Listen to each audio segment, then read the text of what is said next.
अब हम स्टार्ट कर रहे हैं चैप्टर 8 जिसका नाम है फ्रिक्शन। इस चैप्टर में हम पढ़ेंगे डिफरेंट टाइप्स ऑफ फ्रिक्शन होती क्या है, डिफरेंट टाइप्स ऑफ फ्रिक्शन और उससे रिलेटेड न्यूमेरिकल्स। ठीक है, नॉर्मली ये चीज़ें होती हैं, हम इसमें से कुछ कवर करेंगे। जैसे कि अभी हम कवर करने लगे हैं कैरेक्टरिस्टिक ऑफ ड्राई फ्रिक्शन और प्रॉब्लम इन्वॉल्विंग ड्राई फ्रिक्शन। उसके बाद हम वेजेस पे आ जाएंगे। अभी हम ड्राई फ्रिक्शन के बारे में पढ़ेंगे। Firstly, what is friction? Friction होती क्या है? आप लोग सोचें क्या होती है, आपने फर्स्ट यूनिट में पढ़ा होगा।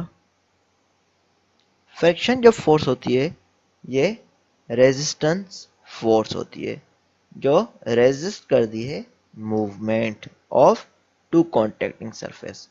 इसमें फिर ये लिखा है friction is the force that resists the movement of two contacting surfaces that slide relative to one another. It means that when two surfaces are placed each together and when we try to move one surface then friction will occur that cause resistance to movement। जो resistance create होगी जब हम move करने करेंगे surface को दूसरे surface के ऊपर, उसको हम बोलते हैं फ्रिक्शन। फ्रिक्शन जो है हमेशा टेंजेंट ऑफ सरफेस पर एक्ट करती है। कोई भी पॉइंट है जहां पर कांटेक्ट होगा दो सरफेसेस का, उसके टेंजेंट पे फ्रिक्शन एक्ट करेगी। ठीक है, नॉर्मली जो है टू टाइप्स ऑफ फ्रिक्शन होते हैं। Number one is fluid friction and then second one is Coulomb friction. What is fluid friction? जैसे कि नेम से पता चल रहा है, फ्लूइड मीन लिक्विड और सब्सटेंस जो है गैस या लिक्विड के फॉर्म में हो। ठीक है, तो fluid friction exist when the contact surface are separated by a film of fluid। जब भी contacting surfaces के बीच में फिल्म होगी फ्लूइड की, जैसे कि आपने इंजन्स में देखा होगा हम ऑयल्स लगाते हैं तो उसमें क्या होता है, गेयर्स पे ऑयल्स लगा होता है, तब भी हमारे पास क्या होता है, जब हमारे पास चेन मूव करे तब भी हमारे पास फ्रिक्शन होती है। उस टाइम हमारे पास जो फ्रिक्शन होती है उसको हम बोलते हैं फ्लूइड फ्रिक्शन, क्योंकि ऑयल लगा हुआ है उसके ऊपर। ठीक है, उसको हम बोलते हैं फ्लूइड फ्रिक्शन जब हमारे पास सम टाइप ऑफ फ्लूइड जो है हमारे पास कॉन्टैक्ट सरफेसेस के बीच में मौजूद हो।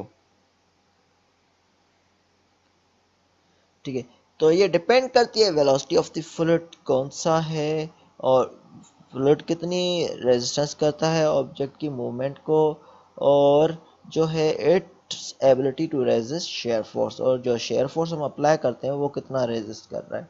उसके अलावा सेकंड टाइप है कूलेंट फ्रिक्शन।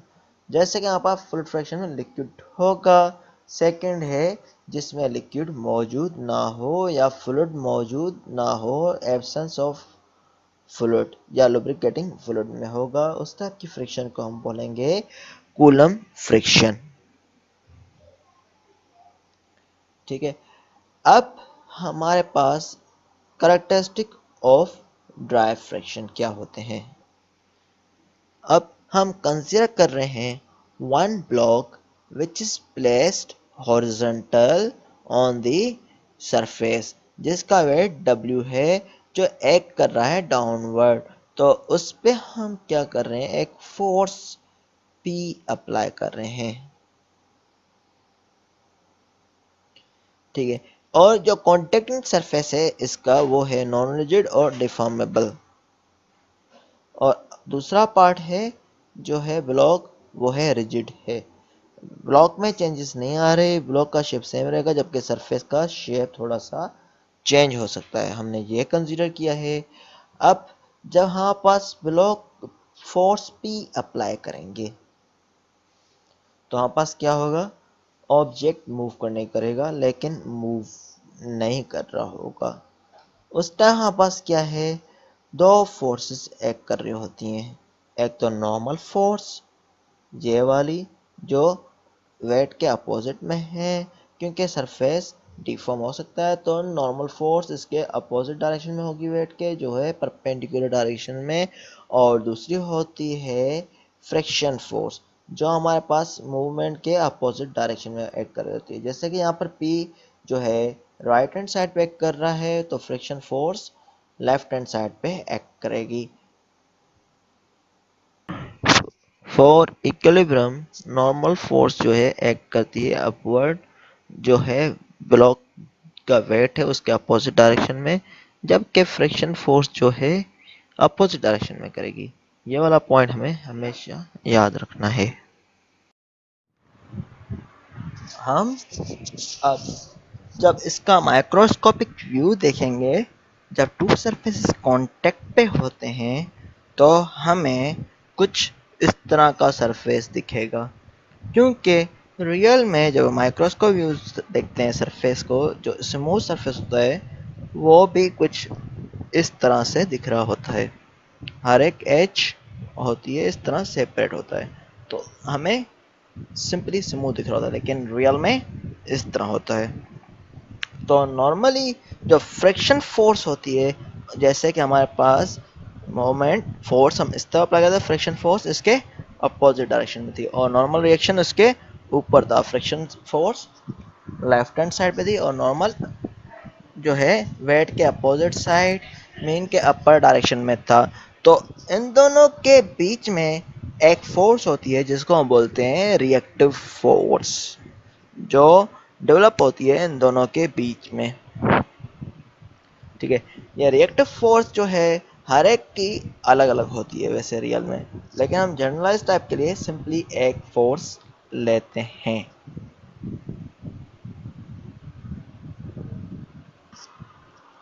यहाँ पर बताया गया है कि अगर जो हम है नॉर्मल एंड फ्रिक्शन लोडिंग को जो हम रिप्रेजेंट करते हैं नॉर्मल फोर्स जो है एन से और फ्रिक्शन लोडिंग जो है एफ से या एफ एन से। ठीक है,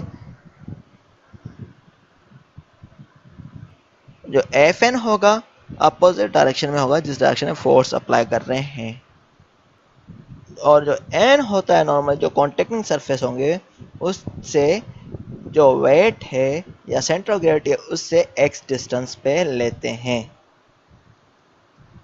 डिस्टेंस कौन सा होता है, एक्स, जिसको हम इस तरह रिप्रेजेंट करते हैं। नॉर्मल जो है कुछ एक्स डिस्टेंस पे है जब सरफेसेस जो है बिल्कुल मैश्ड हों।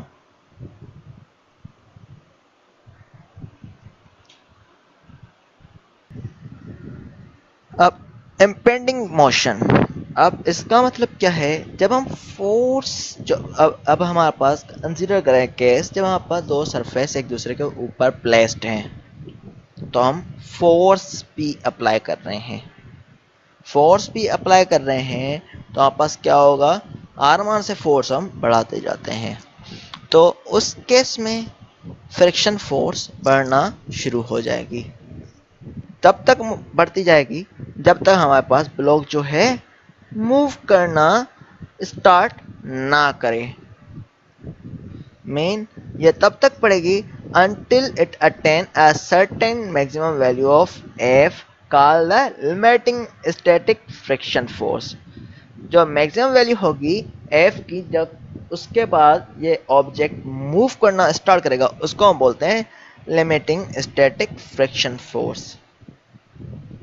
और लिमिटिंग स्टैटिक फ्रिक्शन फोर्स जो होती है directly proportional to normal resultant. ये प्रोपोर्शन किसका दे, नॉर्मल रिजल्टेंट के। तो जो मैंने बताया था डायग्राम में, वेट के अपोजिट डायरेक्शन में नॉर्मल होता है लेकिन एट डिस्टेंस एक्स पे और फोर्स इस तरह अप्लाई की गई है तो एफ एस इसके अपोजिट डायरेक्शन में होगा और इन दोनों के बीच में कोई ना कोई रिएक्टेंट होगा। तो अब रिएक्टिव फोर्स जो है एंगल होती है 5s पे। ठीक है, अब कांस्टेंट ऑफ प्रोपोर्शनलिटी जो है वो म्यू एस से रिप्रेजेंट किया जाता है। यहाँ पर जैसे बताया हुआ है म्यू एस क्या है, constant of proportionality. F is directly proportional N, तो F is equal to mu S into N. Mu S static friction है का कांस्टेंट है, तो जिसको हम बोलते हैं कांस्टेंट ऑफ प्रोपोर्शनलिटी या कोएफिशिएंट ऑफ स्टैटिक फ्रिक्शन। ठीक है, अब हमारे पास फाई एस जो हमारे पास आर एस है मेक कर रहा है एंगल विथ एन। ठीक है, फाई एस कौन सी, ये वाली जो एन के साथ आर एस मेक कर रहा है एंगल, उसको हम बोलते हैं angle of static friction. Angle of static friction हमारे पास क्या लेंगे, फाई यहाँ पर है, phi is equal to tangent inverse perpendicular upon क्या होता है हमारे पास, बेस। ठीक है, तो परपेंडिकुलर हमारे पास क्या, हमने क्या लेना, अब हम एंगल y एक्सिस से देख रहे हैं, तो हमारे पास क्या हो जाएगा इस केस में, F S upon N, phi is equal to F S upon N. क्योंकि हम एक्स एक्सिस से लेते हैं, फिर हम क्या लेते हैं, परपेंडिकुलर अपॉन बेस। ठीक है, अब हम ये वाले एंगल फाइंड आउट कर रहे हैं, पहले हम ये करते तो हम इस तरह लेते, अब हमारे पास ये एंगल फाइंड आउट कर रहे हैं, तो ये हमारे पास क्या हो जाएगा, एफ एस अपॉन एन। ठीक है, एफ एस अपॉन एन। अब एफ एस हमारे पास किसके बराबर है, म्यू एस इंटू एन। क्या है, F S mu s into n, so we put the value of mu as fs is equal to mu s into n in this equation. Then when we put n both cancel out, जैसे कि ऊपर भी n है नीचे भी n है, both cancel out, then we will get phi s is equal to tangent inverse mu s। ठीक है, यह फार्मूला है static angle of static friction का। ठीक है, तो कोएफिशिएंट ऑफ स्टैटिक फ्रिक्शन जो है डिफरेंट मटेरियल के लिए डिफरेंट वैल्यूज होती हैं। ठीक है, जैसे यहाँ मेटल होगा उसके लिए चेंज होगी, मेटल ऑन आइस होगा, वुड ऑन वुड होगा, हर किसी सरफेस की अलग अलग होगी। ये नॉर्मली आपको न्यूमेरिकल्स में गिवन होती है। ठीक है, लेकिन रेंज ये होती है, मेटल ऑन आइस होगा तो 0.03 से 0.05 होगा, coefficient static friction would on would होगा तो 0.3 से 0.7 होगा, लेदर ऑन वुड होगा तो 0.20 से 0.50 होगा, लेदर ऑन मेटल होगा जैसे कि लेदर और मेटल हो, एक सरफेस लेदर का हो दूसरा मेटल का हो तो 0.3 से 0.6 होगा, एल्यूमिनियम ऑन एल्यूमिनियम 1.1 से 1.7 होगा। ये डिफरेंट वैल्यूज़ हैं, इसके अलावा और मटेरियल्स की भी आपको मिल जाएंगी, नेट से आप सर्च करेंगे वैल्यूज़। ठीक है, इसमें कोई क्वेश्चन हो तो आप पूछें। अब हमने ये पढ़ा कि स्टैटिक फ्रिक्शन कौन सी थी, जब हम फोर्स अप्लाई करते जाए बॉडी मूव ना करे, उसके बाद जैसे हम फोर्स ज़्यादा अप्लाई करें तो बॉडी मूव करना शुरू कर देगी, तो उससे पहले जो फ्रिक्शन है उसको हम बोलते हैं स्टैटिक फ्रिक्शन। और जब आप फोर्स बढ़ाते जाए, पी से ग्रेटर हो जाएगी फ्रिक्शन, पी बढ़ जाएगी तो वो ग्रेटर हो जाएगी फ्रिक्शन फोर्स से, तो बॉडी जो है मूव करना शुरू करेगी। ठीक है, तो हम बोल सकते हैं P उस केस में ग्रेटर देन होगा Fs से या फ्रिक्शन स्टैटिक फ्रिक्शन से। ठीक है, उस टाइम जब वहाँ पर फ्रिक्शन होगी काइनेटिक फ्रिक्शनल फोर्स होती है, जब बॉडी मोशन में आना स्टार्ट हो गई। अब वहाँ पर बॉडी क्या होगी, मोशन में आना स्टार्ट हो, जब हमने फोर्स ज़्यादा अप्लाई कर ली तो उस टाइम क्या होता है Fk, जिसको हम बोलते हैं काइनेटिक फ्रिक्शन फोर्स। तो अब ब्लॉक क्या होगा, इक्विलिब्रियम में होगा, मूव करना शुरू हो जाएगा। जैसे हम ज़्यादा फोर्स अप्लाई करें तो उतनी पास ये तेज़ी से मूव करना शुरू हो जाएगा ब्लॉक। इसमें जो एंगल होगी फाई के होगी, आर के जो है रिएक्टिव होगा, एफ के जो क्या है काइनेटिक फ्रिक्शन कोफिशिएंट है, एन नॉर्मल है। ठीक है, वही चीज़ें हैं। तो हमारे पास क्या होगा, रिजल्टेंट फ्रिक्शन फोर्स एफ के जो हमारे पास है काइनेटिक जो थी काइनेटिक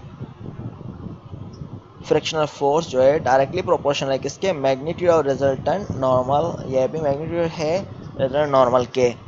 लेकिन यहाँ पर क्या है, म्यू के यूज हो रहा है, एफ के इज इक्वल टू म्यू के इनटू एन।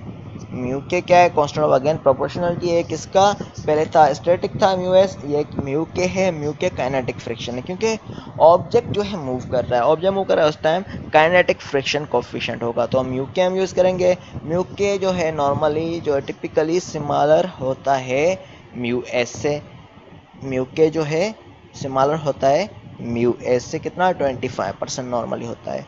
यह क्यों होता है? क्योंकि हमारे पास स्टैटिक फ्रिक्शन क्या होती है? मैक्सिमम होती है जब हमारे पास ऑब्जेक्ट मूव करना स्टार्ट करने वाला होता है। उसके बाद हाँ पर ऑब्जेक्ट मूव करेगा तो फ्रिक्शन ऑटोमेटिक ही कम हो जाएगी। अगेन पहले की तरह हमने ड्राइव किया गया है फाई के लिए tangent inverse F K upon N, F K की वैल्यू यहाँ से आ गई mu K into N divide by N, ये एन में कट गया, टेंजेंट इनवर्स म्यू के आ जाएगा। ठीक है, अब जो मैंने बताया था उसको हम डायग्राम में देखते हैं। जैसे मैंने बताया कि अब हमारे पास क्या था, ऑब्जेक्ट पहले रेस्ट पे था और यहाँ पर रेस्ट पे था, तो हमने क्या किया, पी हमने फोर्स अप्लाई की, पी फोर्स अप्लाई की तो हम क्या कर रहे हैं, फोर्स आर अमाउंट से बढ़ाते जा रहे हैं। तो हमारे पास क्या होगा, जो एफ का कंपोनेंट है फ्रिक्शन फोर्स से बढ़ती जाएगी। जैसे हमने फोर्स अप्लाई करते गए ये बढ़ती जाएगी बढ़ती जाएगी बढ़ती जाएगी बढ़ती जाएगी। ठीक है, म्यू एफ एस जो है एफ की वैल्यू बढ़ती जाएगी। अब एक पॉइंट ऐसा आएगा जब हमारे पास ऑब्जेक्ट जो है मैक्सिमम रेजिस्टेंस क्रिएट कर चुका है। अब ज़्यादा फोर्स हम अप्लाई करेंगे तो ऑब्जेक्ट मूव करना शुरू हो जाएगा। उस टाइम जो फ्रिक्शन थे हमारे पास क्या थी, बॉडी अब मूव नहीं कर रही, लेकिन अब ज़्यादा हमने फोर्स थोड़ी सी भी बढ़ाई तो ऑब्जेक्ट मूव करना शुरू होगा। उस टाइम जो फ्रिक्शन है उसको हम बोलते हैं स्टैटिक फ्रिक्शन। तो ये मैक्सिमम होती है, इसलिए हमारे पास एफ एस यहाँ पर शो रिप्रेजेंट किया गया है। हमारे पास और फोर्स बढ़ाई तो हमारे पास क्या होगा, ऑब्जेक्ट मूव करना शुरू करेगा। तो उस टाइम जो हमारे पास फ्रिक्शन आ रही है उसको हम बोलते हैं काइनेटिक फ्रिक्शन। तो ये इस तरह कम हो जाती है, फिर अगेन कांस्टेंट रह के फिर बाद में ज़्यादा लोड बढ़ाने से थोड़ी और कम हो जाती है। ये 45 के एंगल पे अजम्पशन ली गई है। ठीक है, तो इस तरह से कुछ होता है वेरिएशन। इस स्लाइड में क्या है, ये हमारे पास कंक्लूड जो हमने चीज़ें की हैं वो शो की गई हैं। जैसे कि फ्रिक्शन फोर्स जो है हमारे पास एक्ट करते टेंजेंट ऑफ कॉन्टैक्ट सरफेस, हमने ये पढ़ा था। उसके अलावा maximum static friction force is independent of contact area, ये डिपेंड नहीं करता कॉन्टैक्ट एरिया पे। The maximum static friction force is greater than kinetic friction force. Static friction force जो होती है ग्रेटर होती है काइनेटिक फ्रिक्शन फोर्स से। ये हमने पढ़ा था 25% जो है ग्रेटर थी स्टैटिक फोर्स, ये हमने पढ़ा। और when slipping the maximum static force is proportional to normal force. ठीक है, मैक्सिमम स्टैटिक जब स्लिपिंग स्टार्ट होने वाली हो तो हमारे पास क्या थी, मैक्सिमम स्टैटिक फोर्स जो है प्रोपोर्शनल नॉर्मल फोर्स पे हो। जब स्लिपिंग स्टार्टिंग हो जाएगी तब kinetic friction force is proportional to normal force. हमने म्यू के और म्यू एस सेपरेट कर लिया था दोनों के लिए। ये हमने चीज़ें पढ़ी थी, ये कंक्लूड कर दिया है। अब इक्विलिब्रियम की कंडीशन इसमें भी अप्लाई करते हैं। जैसे हम इक्विलिब्रियम के नंबर को करते थे, इसमें भी कुछ उसी तरह का मेथड यूज होगा। इसमें बताया गया जैसे हम इक्विलिब्रियम में क्या थी, अननोन और नंबर ऑफ इक्वेशन सेम होनी चाहिए। तो इसमें भी ये बताया गया है total number of unknown is equal to total number of available equilibrium equation.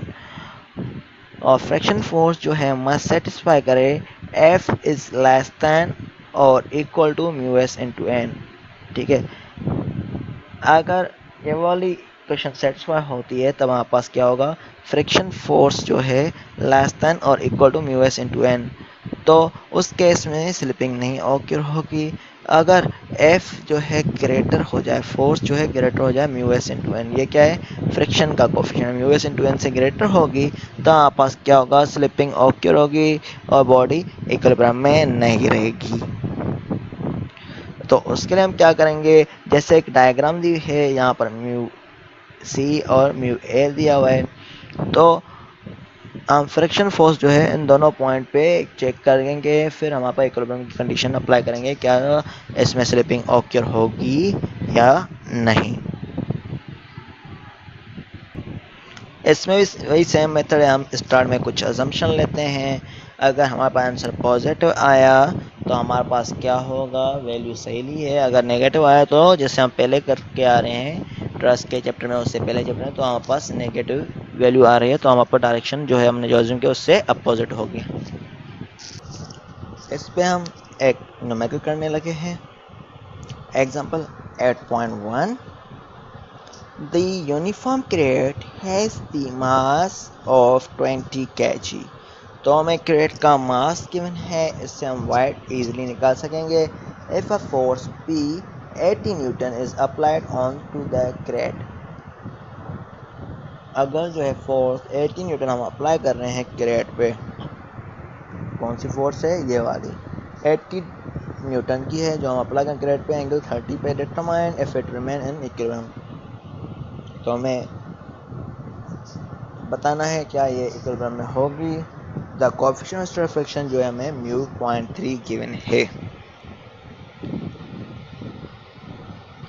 तो अब हमारे पास क्या है, ये प्रॉब्लम में एनालाइज करें कि ये दोनों कॉन्टैक्टिंग सरफेस है जैसे हमने एग्जांपल डिस्कस किया था। तो इसमें क्या होगा, जो हमारा नॉर्मल फोर्स होगा वो हम राइट हैंड साइड पे लेंगे, इससे डिस्टेंस x पे। तो यहाँ पर सेंटर ऑफ ग्रेविटी से डिस्टेंस x पे नॉर्मल फोर्स होगा और वेट नीचे होगा। वेट कैसे फाइंड करें, 20 इंटू 9.81, जो हमारे पास आ जाएगा वेट 18 कितना आएगा, 19 पॉइंट कितना आएगा, 190 कितना आएगा, 9.81 इंटू 20, तो 196 के अराउंड आना चाहिए। तो ये 196.2 आई थिंक हो जाएगा। तो वेट हो जाएगा 196.2 और नॉर्मल जो होगा x डिस्टेंस पे होगा, लेकिन इसने भी ये लिया हुआ है 196.2। और जो फ्रिक्शन फोर्स है, इस फोर्स के हमारे पास अपोजिट डायरेक्शन में होती है, ये इस तरह अप्लाई हो रही है, तो फ्रिक्शन फोर्स इसके अपोजिट में होगी और NC हमने x डिस्टेंस पे अप्लाई कर लिया है। तो यहाँ पर अननोन देखें कितने हैं, एक तो ये है NC, दूसरा फ्रिक्शन x, ये तीन अननोन है। तो तीन unknown to be determined by 3 equation, 3 unknown determine करना है हमने 3 इक्वेशन से।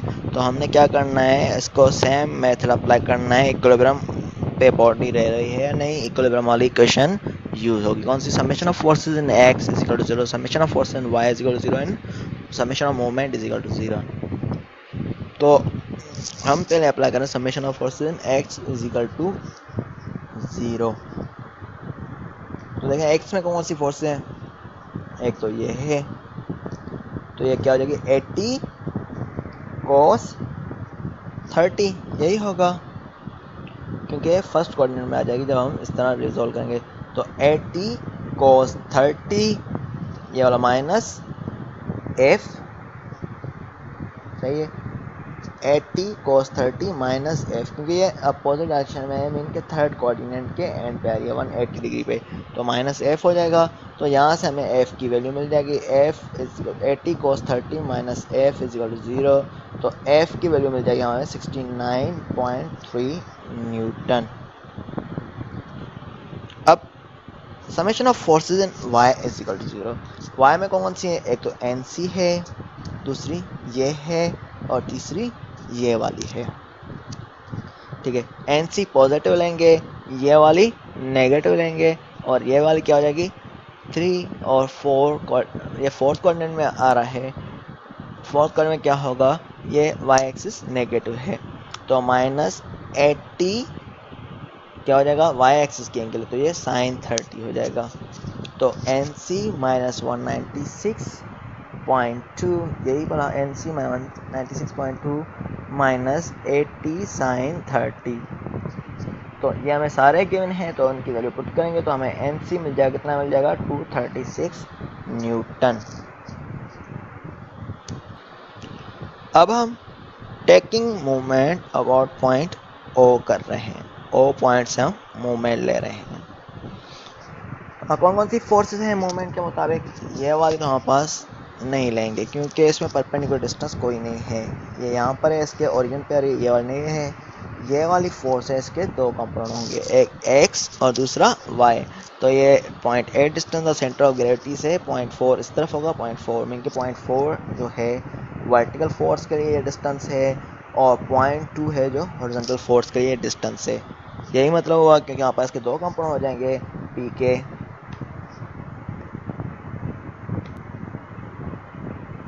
एक इस तरह होगा, दूसरा कुछ इस तरह।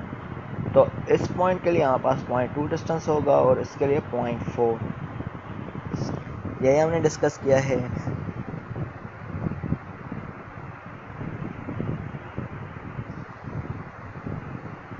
ठीक है, तो इसी तरह से हमने लिया हुआ है। तो हमारे पास हॉरिजॉन्टल के लिए हमारे पास कौन सा डिस्टेंस है, परपेंडिकुलर डिस्टेंस। तो 80 cos 30 इंटू क्या हो जाएगा, 80 cos 30 इंटू 0.2। अब हम मोमेंट किस तरफ ले रहे हैं, काउंटर क्लॉकवाइज या क्लॉकवाइज? हम अज्यूम कर रहे हैं काउंटर क्लॉकवाइज। तो काउंटर क्लॉकवाइज में हमारे पास देखें ये डायरेक्शन किस तरफ मूव होगा, समझें। ये यहाँ से फिक्स्ड है, फोर्स इस तरह अप्लाई कर रहे हैं, ये फिक्स्ड है और फोर्स यहाँ पर अप्लाई हो रहे हैं, तो ये ब्लॉक को क्लॉकवाइज डायरेक्शन में मूव करने करेगा। तो इससे यहाँ पास नेगेटिव हो जाएगा, ये 80 cos 30 जो है नेगेटिव में होगा इंटू 0.2, और ये वाला जो है हमारे पास किस डायरेक्शन में होगा, काउंटर क्लॉकवाइज में। तो 0.4 80 sin 30 जो है पॉजिटिव हो जाएगा। तो देखें ये लिखा हुआ है 0.4 80 sin 30 पॉजिटिव में लिया है और ये वाला नेगेटिव में लिया गया है। अब NC और X का देखते हैं, ये किस तरफ करते हैं। ये देखें इस तरफ फिक्स है, तो ये इस तरफ X डिस्टेंस पे अप्लाई कर रहा है, तो ये हमारे पास किस डायरेक्शन मूव करा रहा है, इसको काउंटर क्लॉकवाइज में। तो NC इंटू X जो है हमारे पास क्या लेंगे, पॉजिटिव। ठीक है, तो NC इंटू X पॉजिटिव लिया गया है, इसको सॉल्व करेंगे। आपके पास बकाया पैरामीटर गिवन है, XC जो है हमने पहले ही फाइंड आउट कर लिया है, 236 न्यूटन था। इसके वैल्यू पुट करेंगे तो X हमें मिल जाएगा कितना, -0.00908 मीटर। जब इसको मिलीमीटर में कन्वर्ट करेंगे तो 100 से मल्टीप्लाई कर लें तो हमारे पास आया -9.08 मिलीमीटर। इस न्यूमेरिकल में कोई क्वेश्चन हो तो आप पूछें। अब हमारे पास ये कुछ वैल्यूज आ गई हैं, तो हमने बताना है इसमें क्या बताना है, आगे कुछ पार्ट रहता है, तो हमने बताना है determine if it remain in equilibrium. हमने बताना है क्या ये इक्विलिब्रियम में रहेगा या नहीं रहेगा। तो हमें कैसे पता चलेगा, तो हमने फ्रिक्शन या एफ मैक्सिमम जो है mu S into N, mu S कितना है 0.3 है, इंटू एन हमें गिवन है, तो उन दोनों को मल्टीप्लाई करेंगे तो हमारे पास क्या आता है आंसर, उससे पता चल जाएगा। तो 0.3 हमारे पास एन सी कितना है 236, 0.3 इंटू 236 तो 70.8 आया है। तो मैक्सिमम फोर्स कितनी है 70.8, तो ये विजिस्टेंड करेगा। तो हमारा फोर्स कितनी निकली है 69.3, तो 69.3 इज लेस देन 70.8, तो इसका मतलब ये हुआ ब्लॉक स्लिप नहीं करेगा, हमारी इक्विलिब्रियम कंडीशन मेंटेन रहेगी। ये क्लोज है लेकिन हमारे पास इक्विलिब्रियम कंडीशन मेंटेन रहेगी। तो ये स्टैटिक फ्रिक्शन कोएफिशिएंट है। ओके, इसमें कोई क्वेश्चन हो तो पूछें। अब हम दूसरा न्यूमेरिकल करेंगे इस पे। एग्जाम्पल 8.2 आप लोग बुक से देख लेना, उसमें कोई क्वेश्चन हो तो आप पूछ लेना। अभी हम एग्जाम्पल 8.3 कर रहे हैं। The uniform 10 kg ladder and figure 8.9a, तो वेट कितना है 10 kg है इसका लेडर का। Rest against the smooth wall at B, जो रेस्ट कर रही है स्मूथ वॉल बी पे, and the end A rest through horizontal plane for which the coefficient of static friction is 0.3, और जो एंड ए है रेस्ट कर रही है किसी भी स्मूथ प्लेन में जिसके लिए हमारे पास स्टैटिक फ्रिक्शन का कोएफिशिएंट दिया गया है। मीन के यहाँ पर फ्रिक्शन ऐड करेगी। Determine the angle of inclination theta, में angle of inclination find out करनी है of the ladder, and the normal reaction at B, and the normal reaction जो क्रिएट होगा बी पे, क्योंकि वॉल के अगेंस्ट है तो इसमें वॉल जो है कुछ ना कुछ इस पर नॉर्मल रिएक्शन अप्लाई कर रही होगी। Of the ladder at B if the ladder is on average of verge of slipping, अगर यहाँ पर लेडर जो है स्लिप करने के करीब करीब है तो हमने क्या करना है, अब इसकी फ्री बॉडी डायग्राम बनानी है। तो हमने सराउंडिंग को अगेन निगलेक्ट कर लेना है। सराउंडिंग को निगलेक्ट करेंगे तो हमने इस तरह का शेप बनाना है लेडर का शेप बना लिया हमने। अब हमने फोर्सेस शो करनी है। इसका वेट है जो सेंटर ऑफ ग्रेविटी पे होगा 4 मीटर, तो मीन के 2 पे इसका वेट पे होगा, वेट होगा 2 cos थीटा, और 2 cos थीटा सेपरेट हो जाएगा, एक्स एक्सिस एंगल थीटा है। तो 2 cos थीटा और 2 cos थीटा पे हमारे पास सेंटर पे हमारे पास इसका हमारे पास क्या हो जाएगा, वेट आ जाएगा सेंटर पे।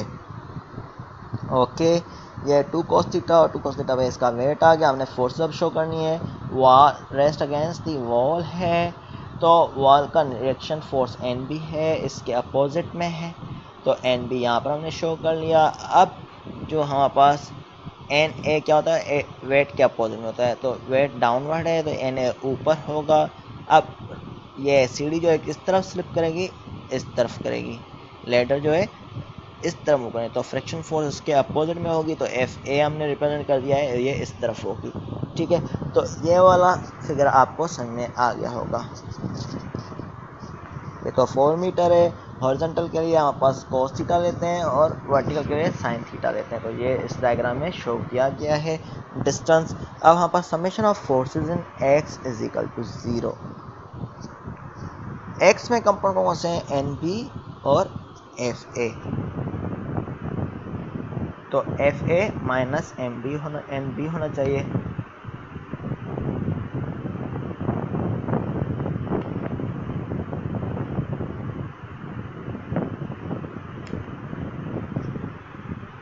F A minus N B is equal to 0। मैं जनरल फॉर्म फिलहाल लिख रहा हूँ, तो ये समेशन ऑफ फोर्सेस का ये होना चाहिए, F A minus N B is equal to 0 होना चाहिए। ओके, तो हमारे पास क्या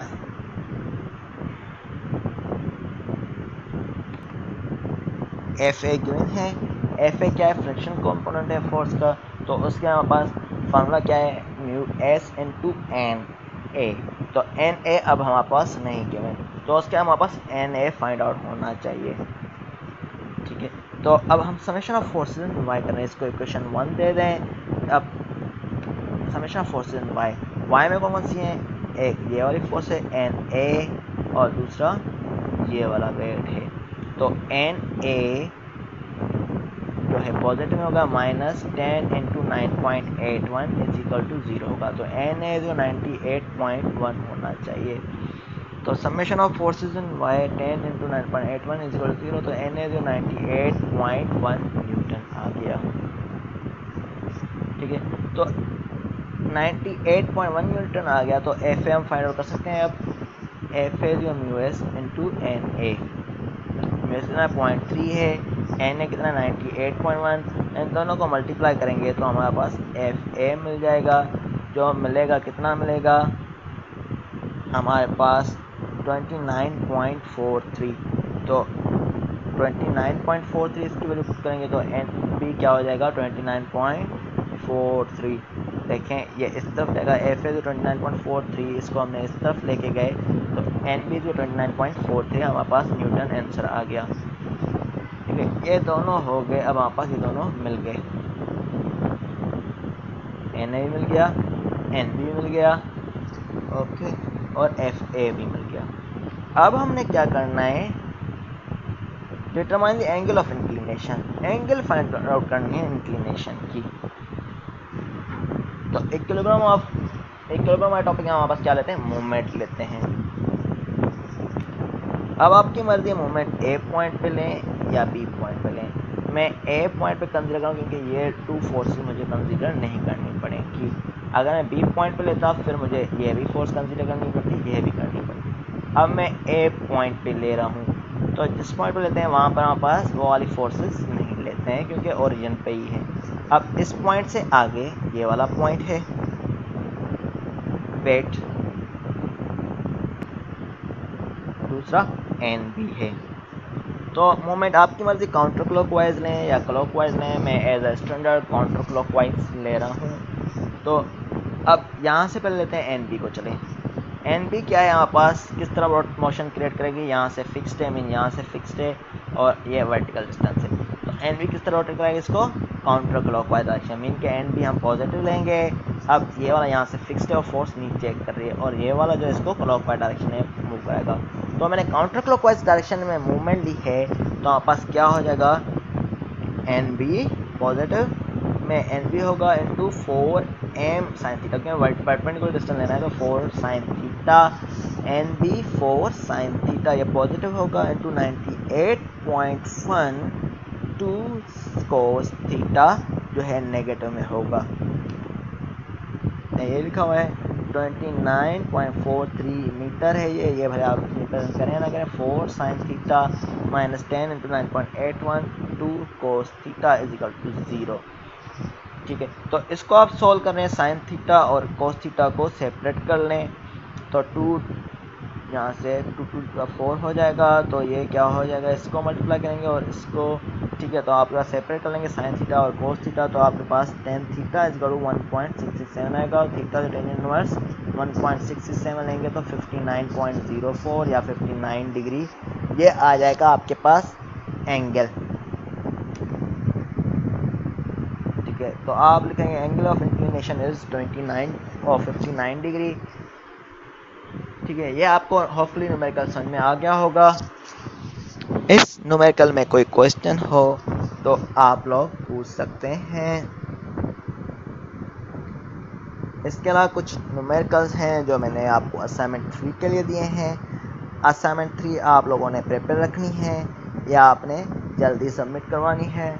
इसमें फंडामेंटल न्यूमेरिकल है 8.2, जिसमें हमने determine the minimum force P to prevent the 30 kg rod A B. तो ये रॉड है 30 kg है ए बी, इसको हमने प्रिवेंट करना है स्लाइडिंग से। The contact surface at B is smooth whereas coefficient of static friction between rod and wall. ठीक है, अब रॉड एंड वॉल में स्टैटिक फ्रिक्शन का कोफिशिएंट गिवन है 0.2। तो आप सोचें ये किस तरह होगा, जल्दी से सॉल्व करें जैसे आपको मैं टाइम पे सॉल्यूशन दे सकूं। इतना ये एक्सरसाइज का न्यूमेरिकल है। The ladder has the uniform weight of 80 pound. कितना वेट है, 80 pound, and rest against the smooth wall at B, और रेस्ट कर रही है अगेंस्ट स्मूथ वॉल है। ये वॉल कौन सी है, smooth wall at B. If the coefficient of static friction at A, mean के ज़मीन से हमें स्टैटिक फ्रिक्शन का कोफिशिएंट गिवन है, that is mu A is equal to 0.4। Determine the ladder, determine if the ladder will slip, बताएं कि क्या ladder slip होगी। Take theta is equal to 60। ये तो बिल्कुल एज इट इज़ है जो हमने सॉल्व किया है, इसमें और उसमें इतना डिफरेंस नहीं है। ठीक है, तो ये फ्रिक्शन के कुछ न्यूमेरिकल हैं। इसमें कोई क्वेश्चन हो तो आप पूछ सकते हैं। Thank you very much.